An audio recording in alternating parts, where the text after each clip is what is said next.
Hi friends, இன்றைக்கி பிரதோஷத்துக்கு எங்கள் ஊரில் இருக்கிற சிவன் கோயிலுக்கு தான் வந்திருந்தோம். இந்த கோயில் கட்டி ஒரு 5-6 மாதம் ஆச்சு. பிரதோஷத்துக்கு வரணும்னு நினைக்கிறது வரவே முடியறதில்ல. ஏன்னா நாங்கள் ஊருக்குள்ள இருக்கிற கோயில் வந்து ரோட்டு மேலே இருக்குது. கொஞ்சம் தூரம் நடந்து வரணும். இவங்க 2 பேர் நடந்தெல்லாம் வரமாட்டாங்க. அதனால் அவரும் வேலைக்கு போயிடுவாரா, வரவே முடியறதில்ல. இன்றைக்கி அவரும் வீட்டில் இருந்ததுனால வந்தாச்சு. பூஜை வேறு கரெக்டாக எத்தனை மணிக்கு ஆகுதுன்னு தெரியல. ஹஸ்பண்ட்கிட்ட அவர் 6 மணிக்கெல்லாம் போகலான்னு சொன்னதுக்கு, இல்லை 7 மணிக்கு போகலாம் அப்படின்னு சொல்லி சொன்னார். எனக்கு பூஜை இது முடிஞ்சிருமோ என்னமோன்னு சொல்லிட்டு பயமாகவே இருந்துச்சு. அப்புறம் பக்கத்து வீட்டில் கேட்டனாட்டி அவங்க 6 மணிக்கு மேலே தான் ஆகும் அப்படின்னாங்க. நாங்கள் ஒரு 6:45 அந்த மாதிரி கிளம்பி வந்தோம். அதுக்கு மேலே தான் பூஜையாச்சு. சாமியை கும்பிட்டு இவங்க கூட பேசிகிட்டு இருக்கிறக்குள்ள லைன் போயாச்சு அன்னதானத்துக்கு. அப்புறம் லைனில் நின்று நாங்களும் சாப்பாடு வாங்கி தக்காளி சாப்பாடு, அபிஷேகம், தயிர் சாப்பிட்டாச்சு.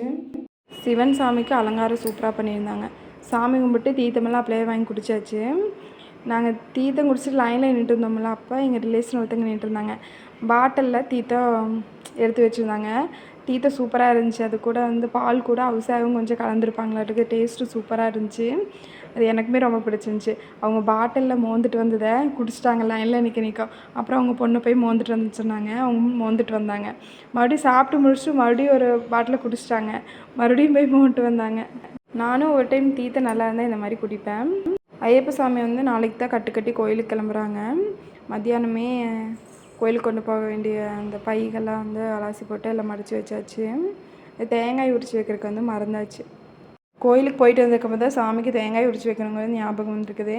அப்புறம் வந்து மாமா உரித்து கொடுத்தாரு. நானும் சாமியும் எல்லாம் சுரண்டி மஞ்சள் எல்லாம் போட்டு வச்சோம். செலியும் வந்து ஏதாவது ஒரு வேலை நம்ம செஞ்சோன்னா அதை பார்த்து பொறுப்பாக செய்வான். தீக்ஷித் அப்படி இல்லை, நம்ம செய்கிற வேலையை பார்ப்பான், ஆனால் அது ஏறுக்கு மாறாக தான் செய்வான். மஞ்சள் எல்லா தேங்காய்க்கும் போட்டாச்சு. அந்த தட்டத்தில் இருக்கிற மஞ்சள் எடுத்து கீழே ஓடுறக்கு அவன் விளையாண்டுக்கிறான் பாருங்க.